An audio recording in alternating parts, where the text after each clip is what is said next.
Assalamualaikum warahmatullahi wabarakatuh. Innal hamdalillah nahmaduhu wa nasta'inuhu wa nastaghfiruh wa na'udzu billahi min shururi anfusina wa min sayyiati a'malina. May yahdihillahu fala mudilla lahu wa man yudlil fala hadiya lahu. Wa asyhadu an la ilaha illallah wahdahu la syarika lahu wa asyhadu anna Muhammadan abduhu wa rasuluh.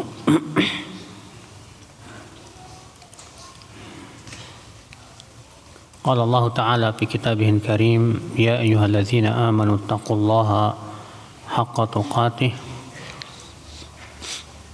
wa la tamutunna illa wa antum muslimun, amma ba'd. Kita lanjutkan ayol ikhwah.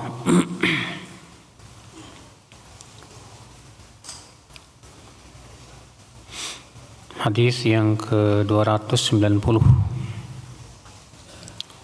Bab an-nahyu atau an-nahi an sabqil imam birruku' was sujud. Bab larangan untuk mendahului imam dengan ruku' dan sujud. An Anas radhiyallahu anhu qala shalla bina Rasulullah sallallahu alaihi wasallam zata yaumin falamma qada as-salah aqbala alaina biwajhihi faqala ayyuhan nas inni imamukum fala tasbiquni birruku' wala bis-sujud wala bil qiyam wala bil insiraf fa inni arakum min amami wa min khalfi. ثم قال والذي نفس محمد بيده لو رأيتم ما رأيت لضحكتم قليلا ولبكيتم كثيرا. قالوا وما رأيت يا رسول الله؟ قال رأيت الجنة والنار.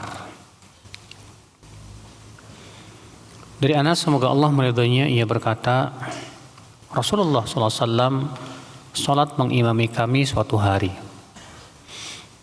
Ketika telah selesai sholat, beliau pun menghadapkan wajahnya kepada kami. Lalu beliau bersabda, wahai manusia, sesungguhnya aku adalah imam kalian. Maka jangan dahului aku dengan ruku, dan tidak pula dengan sujud, tidak pula dengan berdiri, tidak pula dengan insiraf. Itu selesai dari sholat, ya. Karena sesungguhnya aku melihat kalian dari depan dan belakangku.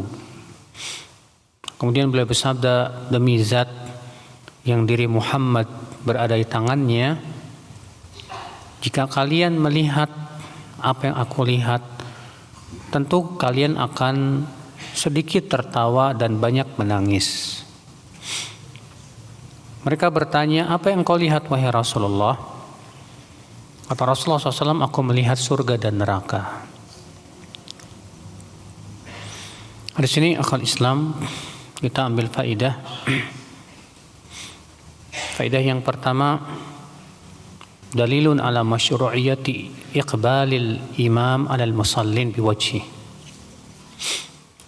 Bahwa disyariatkan, ya, imam ketika selesai sholat hendaklah ia menghadapkan wajahnya ke makmum. Artinya si imam, ya, setelah selesai sholat itu sunnahnya menghadap ke makmum, Pak. Ya, sebatas dia mengucapkan astagfirullah, astagfirullah, astagfirullah, kemudian mengucapkan Allahumma antas salam wa minkas salam tabarakta ya dzal jalali wal ikram. Setelah itu dia baru kemudian menghadap wajahnya atau menghadapkan dirinya ke makmum. Itu sunnahnya. Demikian yang disebutkan dalam hadis ini. Karena dalam hadis ini disebutkan, ya, bahwa Rasulullah SAW falamma qada shalah aqbala alaina biwajhi. Setelah selesai salat, beliau kemudian menghadapkan wajahnya kepada kami. Ya. Faedah yang kedua, yaitu dalilun ala mau'izatil imam lil musallin indal hajah. Seorang imam setelah sholat boleh memberikan nasihat, boleh memberikan mau'izah. Kalau di sini Rasulullah SAW setelah selesai sholat, beliau menghadap ke makmum. Kemudian beliau berkata, ayyuhan nas, wahai manusia, sesungguhnya aku adalah imam kalian. Dan sampai akhirnya. Faedah selanjutnya, ayol ikhwah, bahwa di antara keistimewaan yang Allah berikan kepada Rasulullah SAW, ini merupakan mukjizat. Rasulullah SAW bisa melihat dari belakangnya, sebagaimana beliau melihat dari depan. Ya, karena disebutkan dalam hadis ini, karena aku melihat kalian, fa inni arakum amami wa min khalfi. Aku bisa melihat kalian dari depan dan dari belakangku. Ya.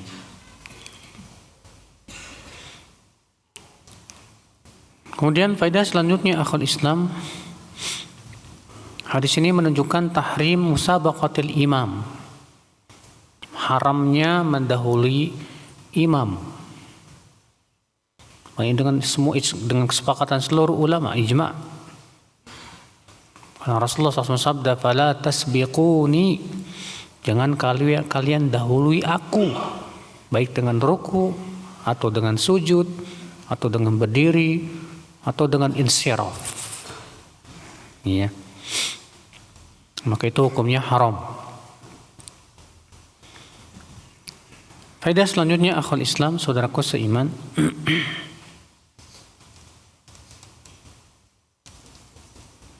hadis ini akhul Islam dia menunjukkan bahwa Rasulullah SAW dia melihat surga dan neraka. Itu saat Isra dan Mi'raj. Rasulullah SAW benar-benar melihat surga dan neraka, bukan sebuah khayalan, Pak. Dan ini menunjukkan bahwa surga dan neraka sudah ada. Dan ini keyakinan Ahlus Sunnah wal Jamaah. Ahlus Sunnah wal Jamaah semua sepakat bahwa surga dan neraka sudah ada sekarang. Berbeda dengan kaum Jahmiyah yang mengatakan bahwa surga dan neraka belum ada. Baru ada nanti setelah terjadi hari kiamat, baru Allah ciptakan waktu itu. Maka tetapi ini pendapat yang menyesatkan. Iya, karena bertabrakan dengan dalil-dalil yang sangat banyak sekali dan ijma' para ulama bahwa surga dan neraka sudah ada. Ini ketika Rasulullah SAW Isra dan Mi'raj, Rasulullah SAW melihat api neraka. Rasulullah pun bahkan masuk ke dalam surga. Iya.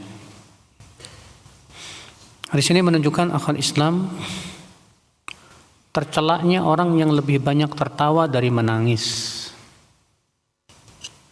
Karena banyak tertawa itu bisa mengeraskan hati, Pak.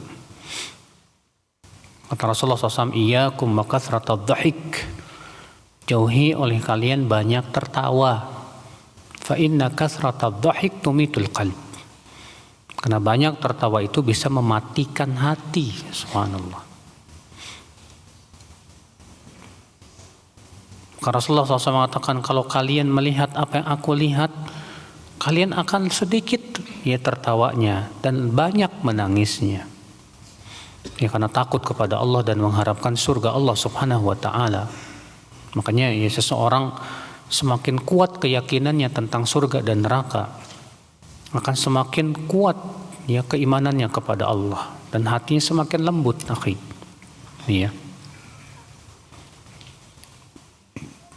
Kita masuk bab an-nahi an raf'ir ra's qabla al-imam.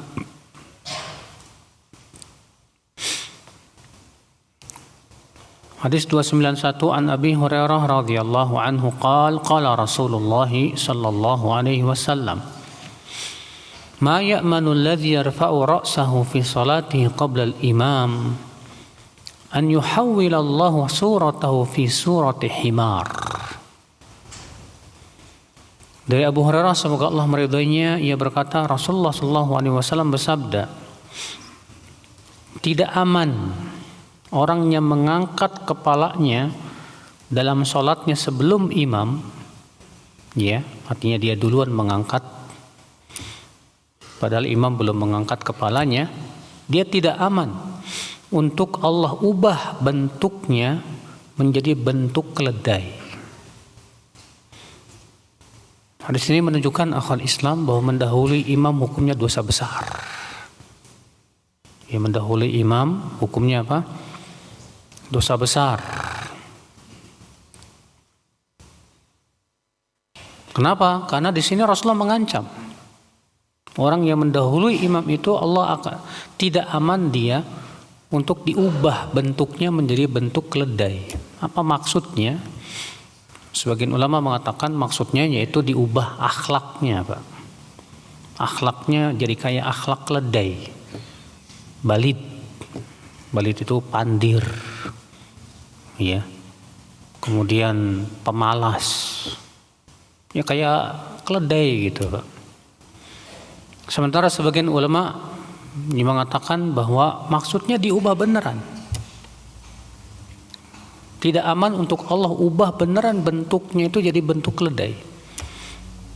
Dan ini yang dirojikan oleh Al-Hafidz Ibnu Hajar Al-Asqalani rahimahullah. Ya, artinya di sini diancam bahwa orang tersebut akan diubah bentuknya. Dan Rasulullah tidak menyebutkan di dunia, ya, kalau tidak di dunia ya di akhirat, Pak, di neraka. Allah ubah itu bentuknya jadi keledai. Na'udzubillah. Sallallahu salamata wal afiyah. Maka dari itu hati-hati ya. Kita kalau bergerak jangan sampai, ya, kita terkadang itu kalau bergerak itu ya sebatas imam Allahu Akbar udah langsung bergerak, Mas. Harusnya apa? Harusnya lihat imam dulu. Apalagi yang di saf pertama tuh. Jangan sampai imam baru Allahu Akbar turun, makmum udah turun duluan. Hati-hati akhwat Islam, karena di zaman Rasulullah SAW dahulu para sahabat mereka itu tidak turun sujud sampai melihat Rasulullah SAW benar-benar sudah sujud. Sudah sujud baru mereka bergerak. Iya. Bab at-tatbiq fi ruku'. Bab tatbiq dalam ruku'. Apa itu tatbiq, Mas? Tatbiq dalam ruku' itu artinya seorang menempelkan dua telapak tangannya, lalu kemudian saat dia ruku' dia sempilkan antara dua lututnya. Kebayang nggak? Jadi ketika ruku', pas ruku kan biasanya kalau kita kan memegang apa? Dua lutut. Nah kalau tatbik itu ininya nih ditempelin. Kemudian disempilin di antara dua lutut. Kemudian rukunya begitu, Pak. Terus hastanya itu nempel ke paha. Iya. Jadi sambil ruku sambil begitu. Kebayang ya? Nggak perlu saya contohkan ya. Itu namanya tatbiq. Nah, tatbiq tadinya sunnah, lalu kemudian dihapus hukumnya. Iya. Dibawakan dulu hadis tentang tatbiq, kemudian dibawakan setelahnya bab ya bahwa tatbiq itu sudah dihapus hukumnya. Hadis 292 Anil Aswad wa Alqamah qala Ataina Abdullah bin Mas'ud radhiyallahu anhuma fi darih. Al-Aswad An-Nakhai dan Alqamah bin Waqqas Al-Laitsi keduanya berkata, kami mendatangi Abdullah bin Mas'ud semoga Allah meridainya di rumahnya. Faqal asalla haula'i khalfakum? Apakah mereka sholat di belakang kalian? Kata Ibnu Mas'ud. Maka kami berkata tidak. Qala faqumu fasallu. Ibnu Mas'ud berkata, berdirilah dan sholatlah. Falam ya'murna bi adzanin wala iqamah. dan dia tidak memerintahkan kami untuk adzan, tidak pula iqamah.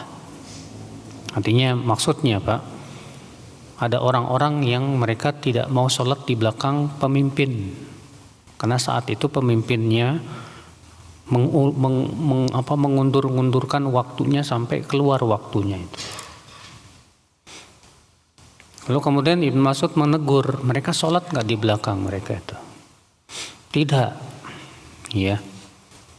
Kata Ibnu Mas'ud, ayo kalian berdiri semua dan sholat. Tapi beliau tidak memerintahkan kami untuk adzan, tidak pula iqamah. Qala wa dhahabna linakum khalfahu. Lalu kami pun pergi untuk berdiri di belakang beliau. Fa akhadha bi aidina, kemudian beliau pun memegang tangan-tangan kami. Fa ja'ala ahaduna an yaminihi wal akhar an shimalihi. Lalu dijadikan salah seorang dari kami di sebelah kanannya dan salah seorang kami lagi di sebelah kirinya. Qal falamma raka'a, ketika beliau ruku, wada'na aydiyana ala rukabina, kami pun meletakkan tangan kami ketika ruku itu di atas lutut-lutut kami. Qala fadaraba aydiyana, maka beliau memukul tangan kami. Wa tabbaqa baina kaffaihi thumma adkhalahuma baina fakhidhaihi. Kemudian beliau pun menempelkan dua telapak tangannya begini. Kemudian dimasukkan di antara dua pahanya. Qal falamma shalla qal.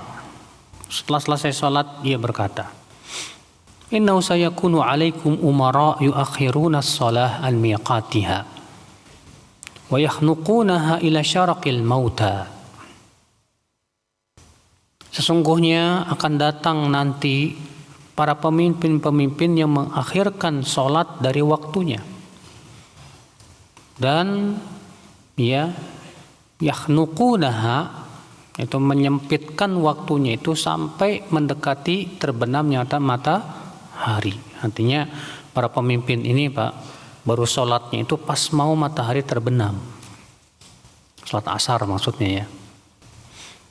Fa idza ra'aitumuhum fa'alu dzalik fasallu sholata limiqatiha waj'alu sholatakum ma'ahum subhah.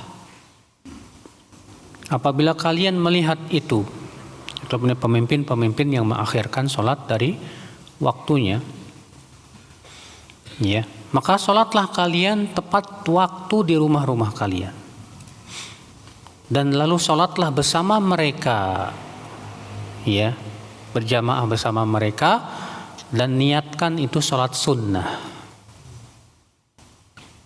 Wa idza kuntum thalatha fasallu jami'an, apabila kalian berada 3 orang, sholatlah secara berjamaah.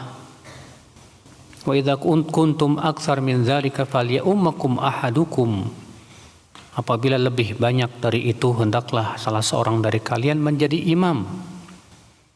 Wa idza raka'a ahadukum falyafrish dhira'aihi ala fakhidhaihi, apabila salah seorang dari kalian ruku, hendaklah ia menghamparkan 2 hastanya di atas 2 pahanya.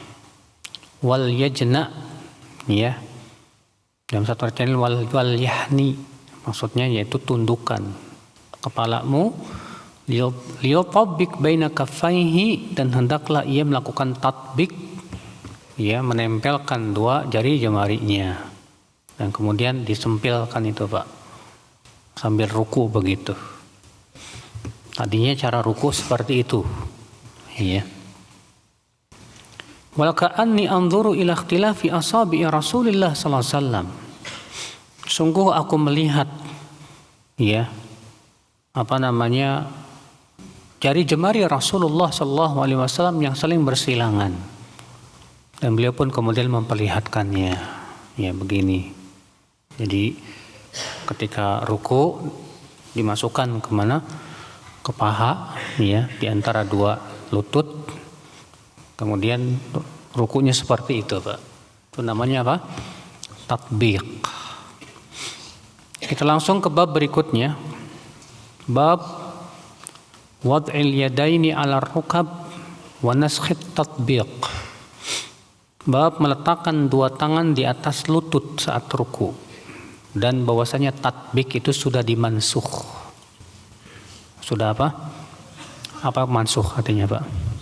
Dihapus, ya.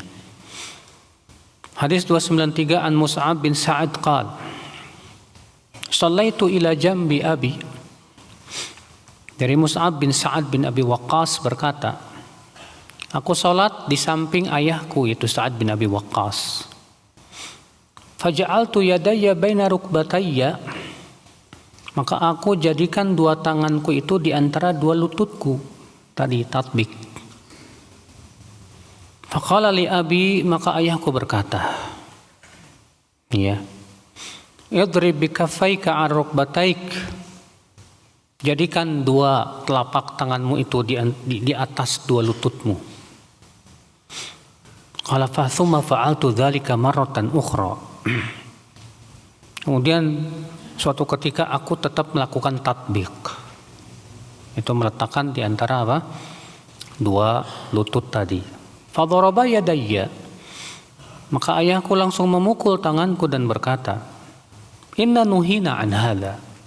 Sesungguhnya kami dilarang dari perbuatan ini. Umirna bi an nadriba bil akuf ala rukab.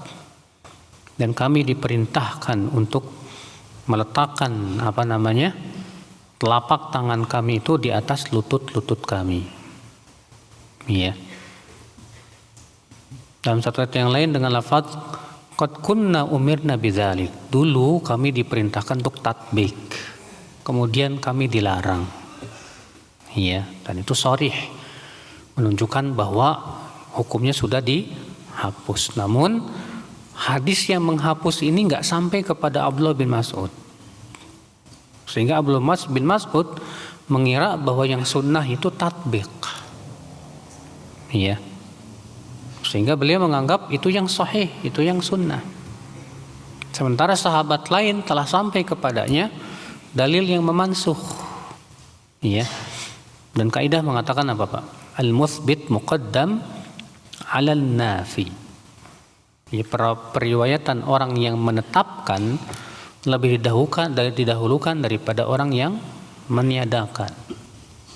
Iya. Hadis ini kita ambil faedah, akhi.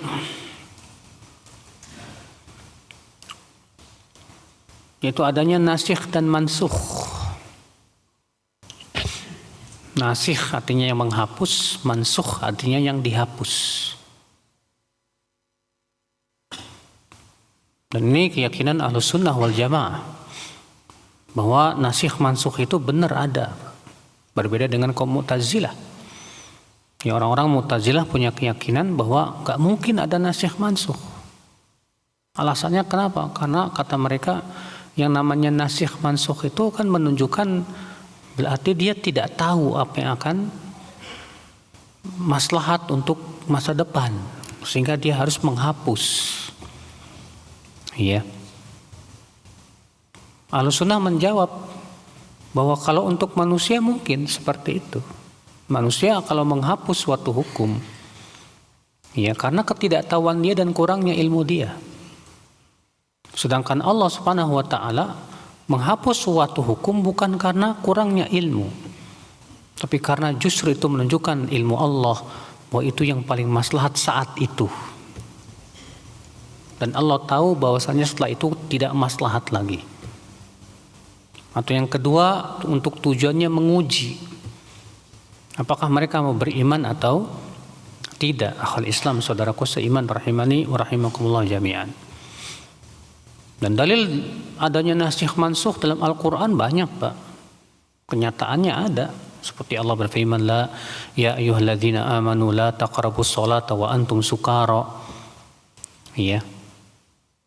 Wahai orang-orang yang beriman, jangan kalian dekati sholat dalam keadaan kalian apa? Mabuk. Berarti kalau tidak sedang sholat, boleh dong mabuk. Iya. Akan tetapi ini ayat sudah apa? Dihapus. Iya. Sudah tidak berlaku lagi hukumnya. Demikian pula tadinya ada ayat-ayat rajam. Ya. Namun dihapus ayatnya, tapi hukumnya tidak dihapus. Makanya kata para ulama, ya, ada ayat-ayat Al-Qur'an yang dihapus hukumnya, tapi ayatnya tidak dihapus, ada tetap dibaca. Ada yang kebalik, ada yang hukumnya tidak dihapus, tapi ayatnya yang dihapus, tidak dibaca, seperti ayat-ayat rajam. Tadinya ada di zaman Rasulullah SAW ayat rajam tersebut. Iya. Ikhwatul Islam, saudaraku seiman. Dan tentunya saudaraku, ya, nasikh mansukh itu hanya berlaku dalam dalam perkara yang berhubungan dengan perbuatan mukallaf, yang berhubungan dengan hukum, wajib, sunnah, mubah, makruh, haram. Adapun dalam masalah akidah tidak ada masih mansukh. Seperti misalnya dulu Allah beristiwa di atas arsy, sekarang udah nggak lagi. Nggak bisa. Ini dalam masalah akidah tidak ada nasikh mansukh. Ikhwat Islam, saudaraku seiman. Demikian pula, ya, sesuatu yang dimansukh atau ditetapkan hukumnya atau dihilangkan hukumnya karena adanya udzur, seperti gila, seperti sakit, itu namanya bukan nasikh mansukh, ya. Dan nasikh itu yang menghapus itu harus dalil juga, Pak. Maka tidak boleh seseorang mengatakan ini sudah dihapus kecuali kalau ada dalil yang sudah jelas dan tegas, ya, bahwasanya dalil itu sudah dihapus hukumnya. Dan tentunya pembahasan tentang nasikh mansukh itu bukan di sini tempatnya, tapi dalam kitab usul fiqih. Hari ini kita ambil faedah yang kedua, akhwat Islam. Hadis ini menunjukkan bahwa para sahabat ilmu mereka bertingkat-tingkat, Pak. Ada sahabat yang sampai kepadanya dalil, ada sahabat lain yang belum sampai kepadanya dalil. Di sini Ibnu Mas'ud belum sampai kepadanya dalil yang menghapus tatbiq, sehingga beliau mengingkari orang yang sholat dalam keadaan dia meletakkan telapak tangannya di atas lutut. Malah diingkari oleh Mas'ud. Ya, disuruhnya tatbik. Kenapa? Karena belum sampai kepada beliau dalil yang yang memansuh. Dulu Abdullah bin Abbas membolehkan nikah mut'ah.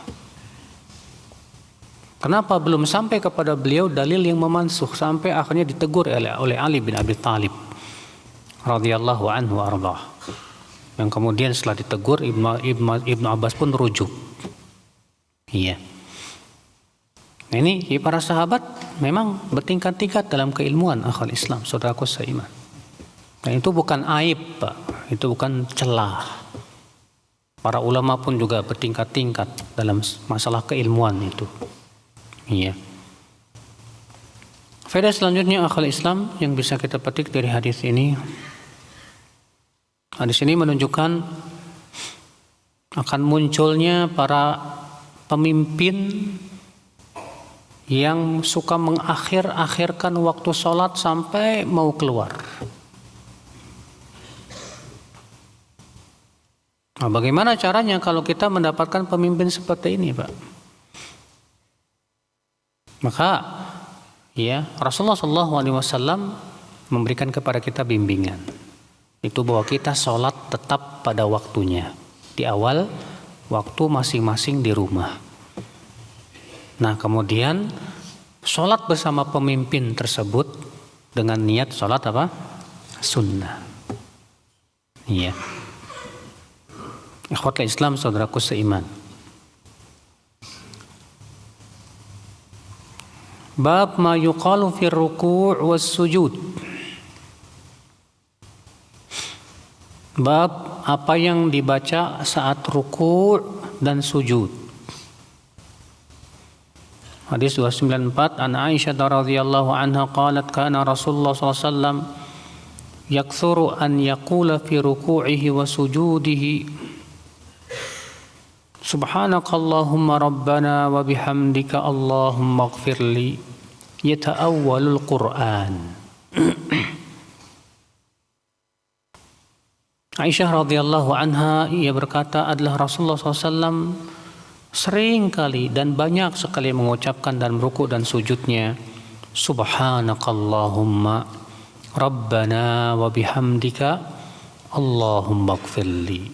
Beliau mempraktikkan Al-Quran, yaitu dalam surat apa? An-Nasr.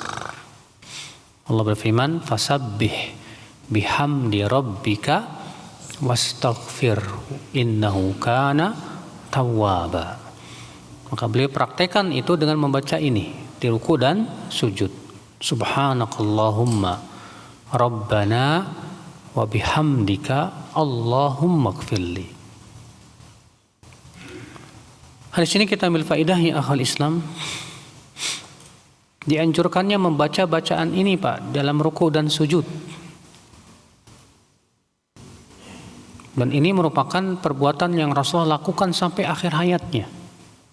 Semenjak Allah turunkan surat yang terakhir, "Idza jaa nasrullahi wal fath wa ra'aitan nasa yadkhuluna fi dinillahi afwaja fasabbih bihamdi rabbika wastaghfir innahu kana tawwaba." Semenjak Allah turunkan ayat ini, maka Rasulullah senantiasa membaca itu Pak di dalam salatnya, dalam ruku dan sujud. Subhanakallahumma rabbana wa bihamdika allahumma ighfir. Iya. Faedah yang kedua yang bisa kita petik bahwa di antara makna ta'wil artinya yaitu mempraktekan. Kata Aisyah radhiyallahu anha, yata'awwalul Qur'an. Beliau lakukan ini karena dalam rangka mentakwil Al-Quran, itu mempraktekkan Al-Quran, buat takwilnya seperti itu. Itu dengan cara membaca tadi subhanakallahumma bihamdik asyhadu wa bihamdika allahumma ighfirli. Ya. Hadis ini menunjukkan pula ya akhul Islam saudaraku seiman rahimani wa rahimakumullah jami'an. Hadis ini dijadikan dalil oleh sebagian ulama disyariatkannya doa saat ruku. Terjadi ikhtilaf para ulama tentang masalah apakah dalam ruku disyariatkan berdoa atau tidak. Kalau dalam sujud ya semua sepakat bahwa dalam ruku sujud kita disyariatkan apa? Berdoa. Karena ada perintah dari Rasulullah SAW. Adapun ruku ikhtilaf. Pendapat pertama mengatakan disyariatkan. Dalilnya hadis ini. Karena Rasulullah mengatakan di situ di akhirnya Allahumma ighfirli. Ya Allah ampuni dosaku. Berarti dikiaskan dengan ucapan ini boleh dong doa-doa yang lainnya. Pendapat yang kedua mengatakan tidak boleh sama sekali, mutlak. Pendapat yang ketiga ya tengah-tengah, dan ini pendapat yang dirajihkan oleh Syekh bin Baz. Itu hanya boleh ucapan ini saja, Allahumma ighfirli. Subhanakallahumma ya Rabbana wa bihamdika Allahumma ighfirli. Selainnya tidak ada. Kenapa alasannya? Karena kita tidak pernah mendengar adanya anjuran Rasulullah SAW untuk berdoa dalam ruku. Kalaulah berdoa dalam ruku disyariatkan, tentu Rasulullah menganjurkan, Pak. Sebagaimana halnya Rasulullah menganjurkan doa dalam apa? Sujud.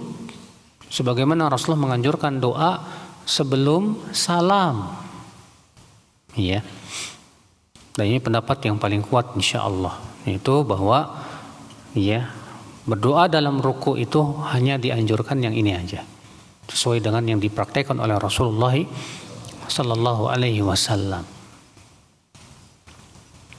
Bab an-nahi 'anil qiraa'ah fi ruku' was sujud.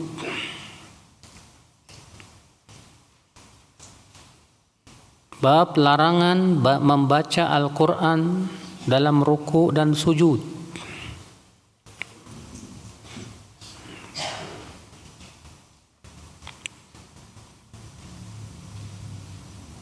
Hadis 295.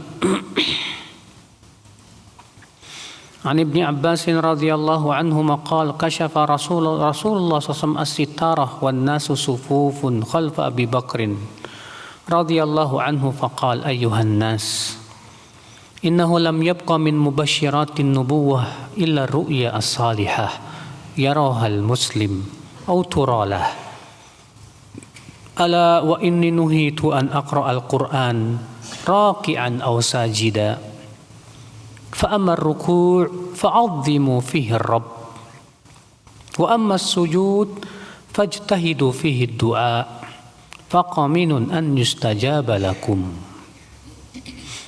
Dari Ibnu Abbas, semoga Allah meridainya, ia berkata, Rasulullah SAW membuka tirai sementara manusia sedang berdiri di safnya di belakang Abu Bakar, karena waktu itu Rasulullah SAW sedang sakit keras, Pak.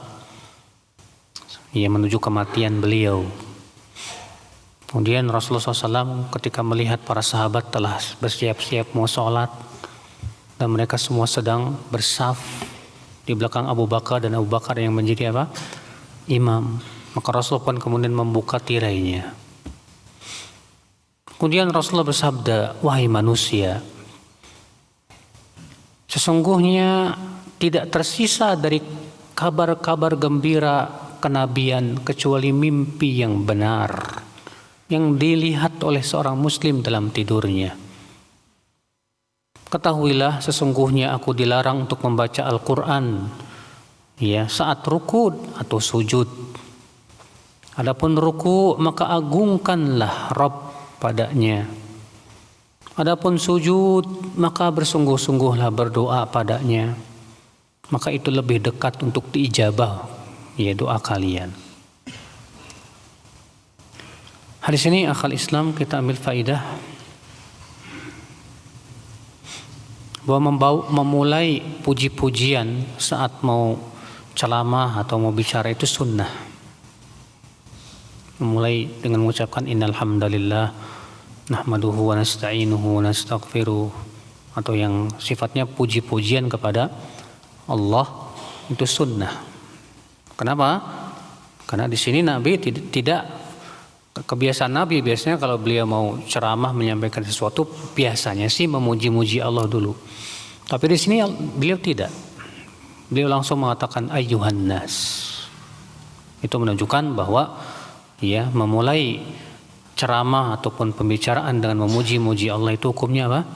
Sunnah, tidak wajib. Boleh langsung ceramah, boleh sebetulnya. Cuma yang lebih bagus kita dengan apa? Memuji-muji Allah Subhanahu wa taala terlebih dahulu. Hadis ini menunjukkan akal Islam bahwa mimpi ada yang benar, ada yang tidak benar. Sebagaimana disebutkan dalam hadis yang lain bahwa mimpi itu ada 3. Ada mimpi yang dari Allah, ada mimpi yang dari setan, dan ada mimpi yang berasal dari pikiran. Dan Rasulullah mengatakan bahwa mimpi itu sebagai mubasyirah, kabar gembira. Makanya ini keyakinan Ahlussunnah wal Jamaah, bahwa mimpi itu adalah kabar gembira. Dan mimpi terkadang memberi peringatan bagi seorang muslim.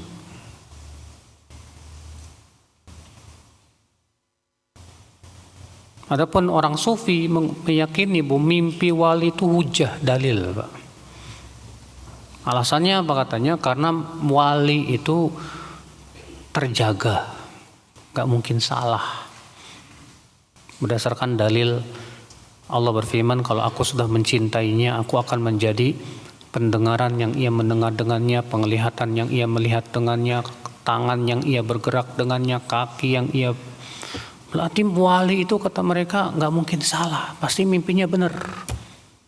Sehingga mereka berhujah dengan mimpi wali. Kita katakan ini batil. Tidak ada satupun ya para sahabat, para tabi'in, para tabi'ut tabi'in, tidak pula para ulama menjadikan mimpi itu sebagai hujjah. Hujjah itu Al-Quran, sunnah yang sahih, ya ijma', qiyas, itu baru hujjah. Adapun mimpi bukan hujjah. Ya. Walaupun terkadang Rasulullah SAW ketika melihat mimpi para sahabat sepakat, beliau menggunakannya, tapi itu pun juga berdasarkan wahyu.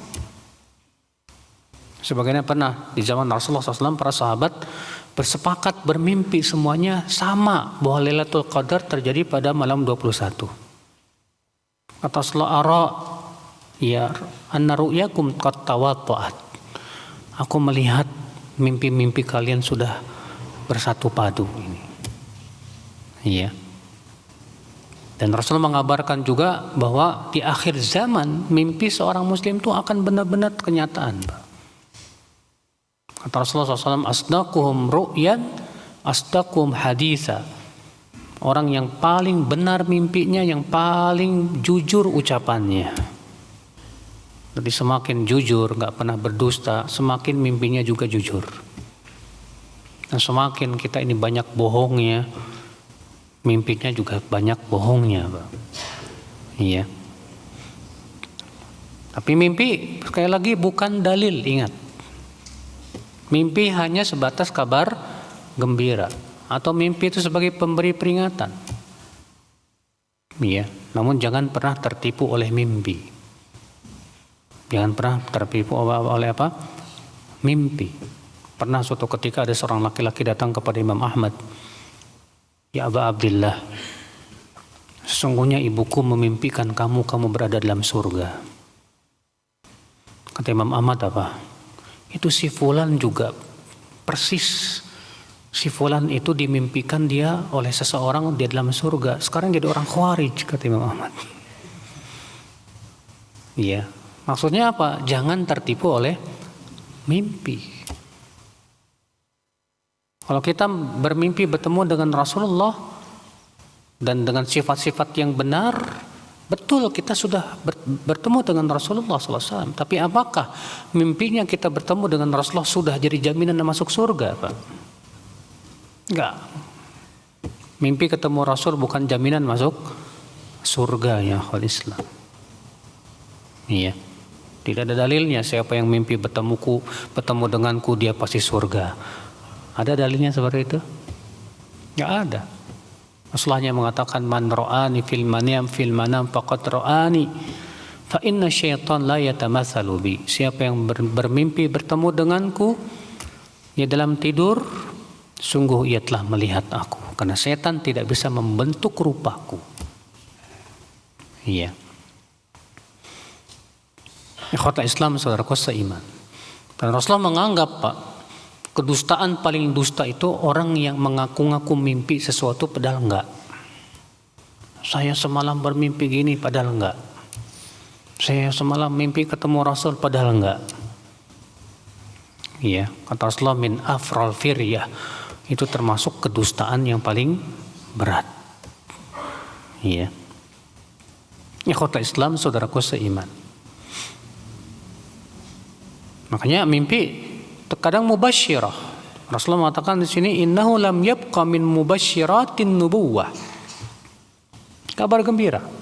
Dan terkadang pemberi peringatan. Antum mimpi misalnya melihat diri antum kok nggak pakai baju. Itu peringatan bahwa agama antum lagi bermasalah. Karena baju itu ya takwilnya adalah apa? Din, agama. Rasulullah SAW pernah bermimpi diperlihatkan manusia dengan berbagai macam ya keadaan pakaiannya. Ada yang pakaiannya cuma sampai paha, ada yang cuma sampai lutut, ya. Kemudian kata Rasulullah, aku melihat Umar pakaiannya melabuh sampai ke mana? Ke tanah. Kemudian ketika ditanya, apa takwilnya ya Rasulullah? Kata Rasulullah, din, agama. Maka antum misalnya bermimpi, dalam mimpi antum kok nggak pakai baju. Nah itu peringatan dari Allah. Ada masalah dengan agama kita ya akhwal Islam. Agama kita mengalami apa? Kerusakan. segera kita perbaiki akhwat Islam. Iya. Faedah selanjutnya yang bisa kita petik dari hadis ini akhwat Islam. Hadis ini menunjukkan larangan membaca Al-Quran saat ruku dan sujud. Namun terjadi perselisihan para ulama bagaimana dengan doa yang ada dalam Al-Quran. Bolehkah kita baca saat sujud? Seperti doa dalam Al-Quran apa? Rabbana atina fid dunya hasanah wa fil akhirati hasanah wa qina adzabannar. Jumhur mengatakan boleh dengan syarat. Syarat niatnya adalah doa, bukan membaca Al-Quran. Iya. Kenapa? Karena tergantung niat. Rasul bersabda, innamal a'malu bin niat. Kalau kita niatnya baca Quran, haram jadinya. Dapat dosa. Tapi kalau niat kita adalah berdoa, maka tidak haram. Sementara sebagian ulama mengatakan tidak boleh. Kenapa? Karena Rasulullah tegas mengatakan, aku dilarang membaca Al-Quran. Kata mereka, di sini Rasulullah tidak memilah-milah apakah baca Quran itu dari berupa doa atau tidak. Pokoknya nggak boleh baca Quran sama sekali dalam ruku dan sujud. Sebetulnya mudah Pak, kalau antum mau berdoa dari Al-Quran tinggal diubah aja awalnya. Kalau Rabbana atina fid dunya, antum ganti jadi Allahumma atina fid dunya hasanah wa fil akhirati hasanah wa qina adzabannar. Antum keluar dari perselisihan. Iya. Baik, sudah azan, silakan azan dulu, setelah itu tanya jawab. Istri ana punya usaha bimbingan baca tulis dan hitung. Setiap hari raya suka ada orang tua murid memberikan hadiah berupa makanan. Boleh nggak diterima ya Ustadz? Yang punya usaha siapa? Istri antum kan? Karena yang punya usaha itu istri antum, kemudian ada yang ngasih ke istri antum, ya silahkan aja. Yang nggak boleh itu pekerja yang sudah kita gaji. Dia sudah kita gaji, tahu-tahu dia dapat hadiah dari partner. Nah ini yang tidak boleh, itu namanya hadayal ummal. Ya.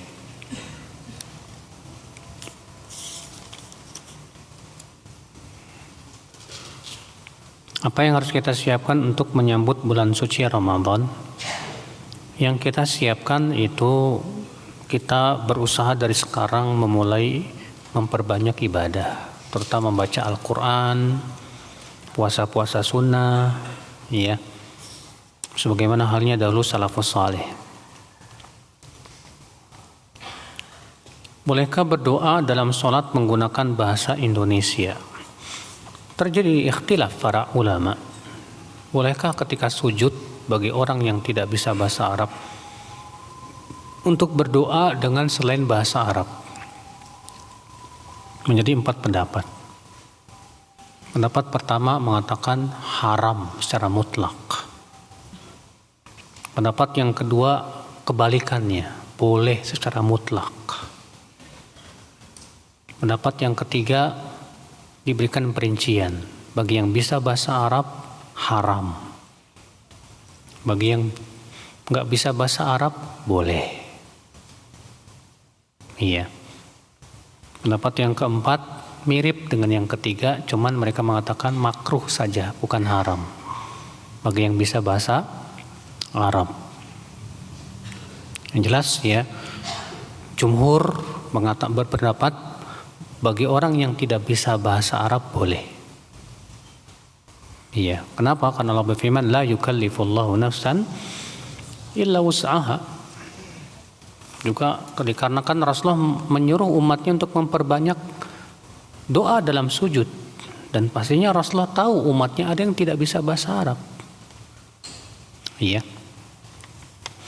Maka dari itu boleh, pendapat yang paling kuat wallahu alam, boleh bagi yang tidak bisa bahasa Arab. Adapun yang bisa bahasa Arab lebih baik dihindari.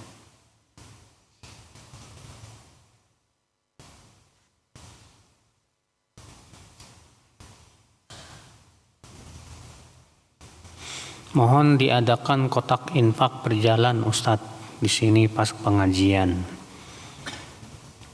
Masalahnya Pak, kalau ada keropak infak antum nggak ngaji nanti. Sibuk ngejalanin keropak sana sini. Mendingan keropak infaknya disimpan di sana, antum tinggal masukin, nggak perlu diedarin. Antum aja lah yang sadar gitu.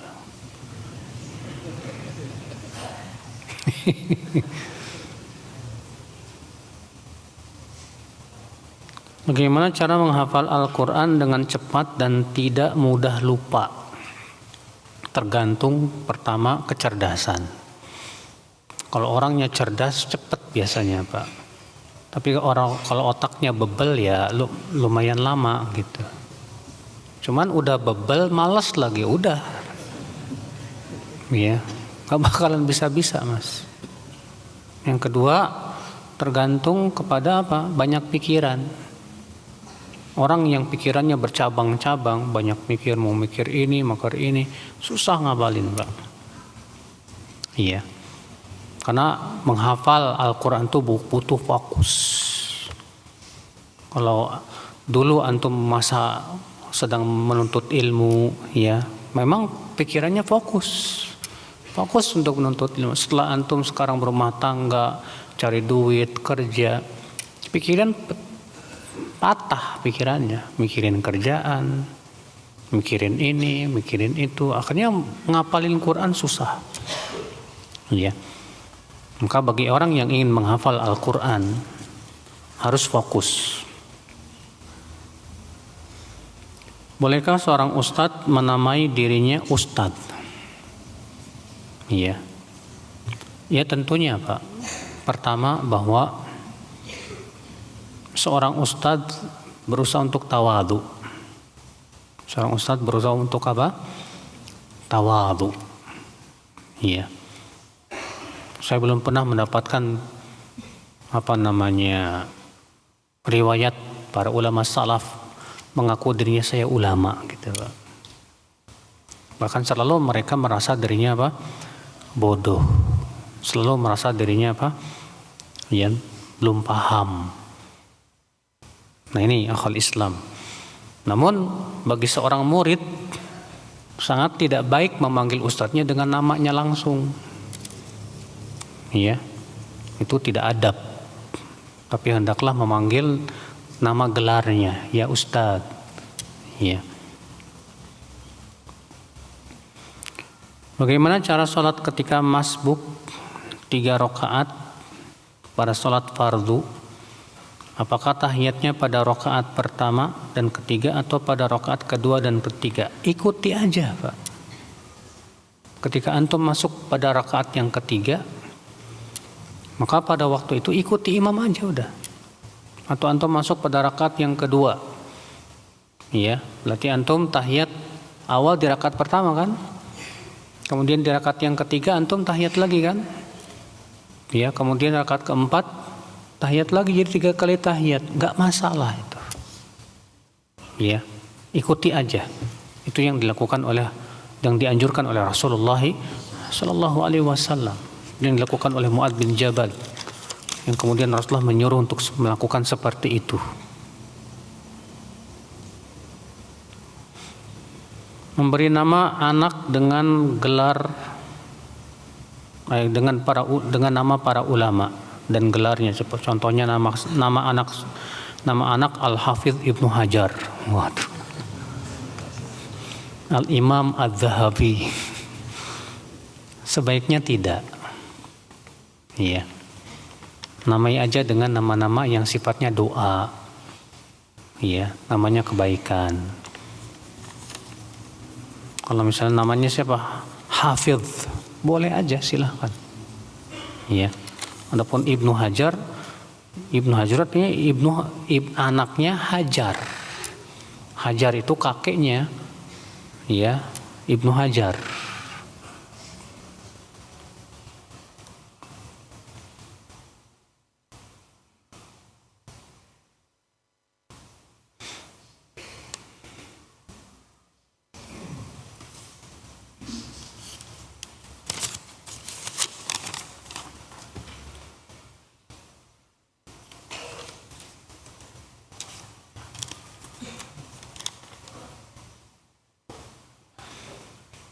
Bagaimana kalau membawa anak perempuan yang sudah mumayyiz ke sholat saf laki-laki? Nggak boleh.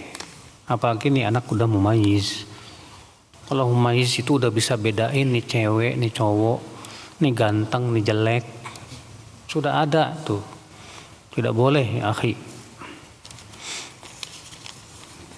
Ajarkan dia sesuai dengan sunnah perempuan di tempat perempuan. Saat ini saya sulit beribadah dan sering berbuat maksiat. Nah itulah sebabnya. Yang bikin antum susah ibadah itu akibat antum sering berbuat maksiat. Karena maksiat itu membuat hati kita lemah, Pak. Iman kita lemah. Saya sadar akan hal ini dan hati saya terasa gersang. Apa yang harus saya lakukan? Yang harus antum lakukan, jihadi diri antum. Jangan antum mengatakan saya lemah, Ustaz. Dah. Rasulullah SAW sabda, khamsatun min ahlin nar. Ada 5 penduduk api neraka. Yang pertama kali Rasulullah sebutkan siapa? Ad-dha'if alladzi la zubralah. Orang yang lemah, yang tidak punya akal.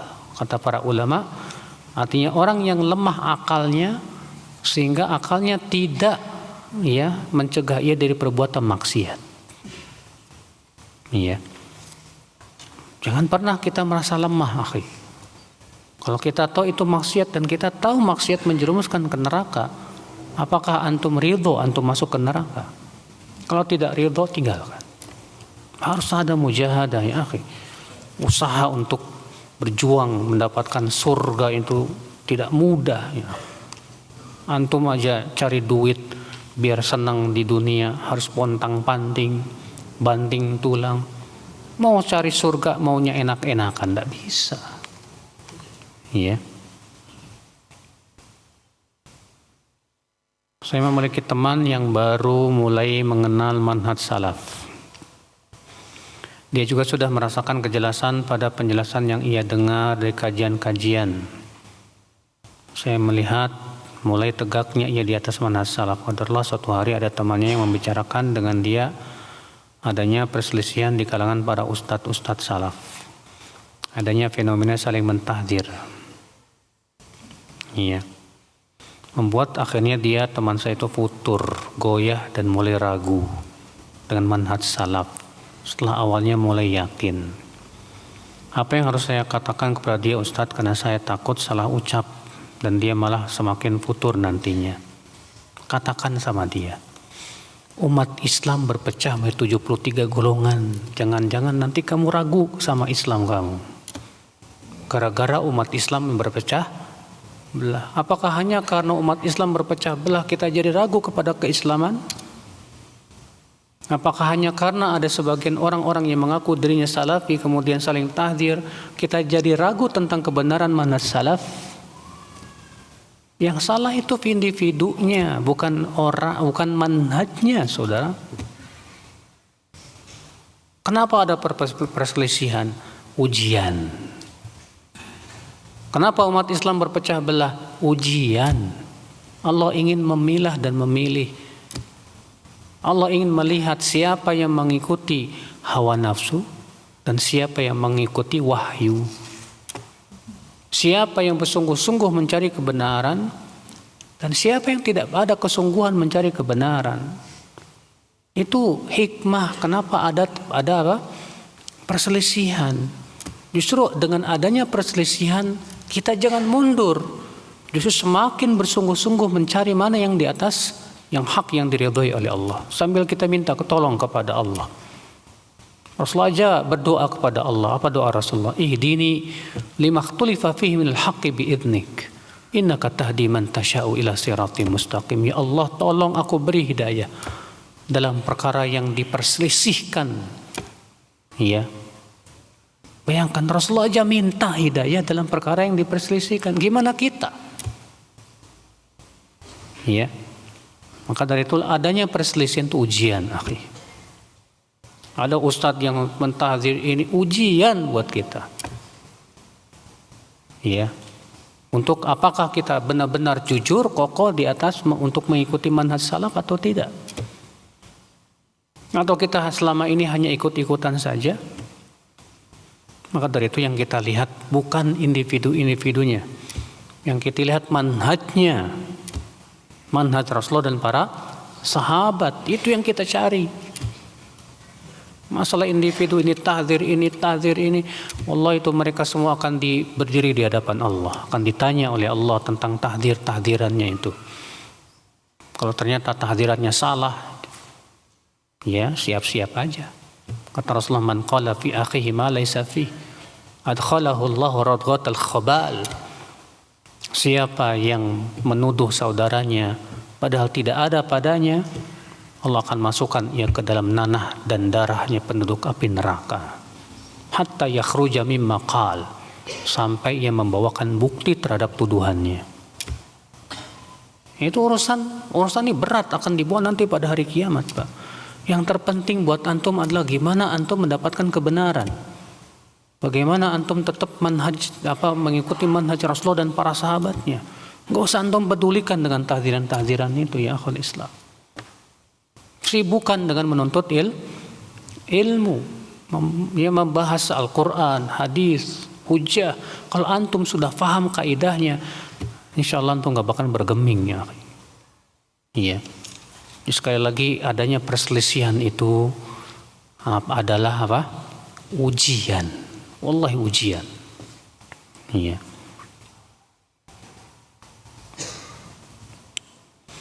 Bagaimana kalau makmum mendapati imamnya tidak tumaknina dan sholatnya sangat cepat, keluar aja, Pak? Kenapa demikian? Karena sholatnya aja udah nggak sah tuh. Dan sudah lewat hadisnya tentang orang Arab Baduy yang sholatnya begitu cepatnya, kemudian datang ke Rasulullah. Apa kata Rasulullah? Irji fasalli fa innaka lam tusalli. Kamu balik lagi sholat, kamu belum sholat. Iya. Baik, saya kira cukup. Subhanakallah bihamdika asyhadu an la ilaha illa anta astaghfiruka wa atubu ilaik. Assalamualaikum warahmatullahi wabarakatuh.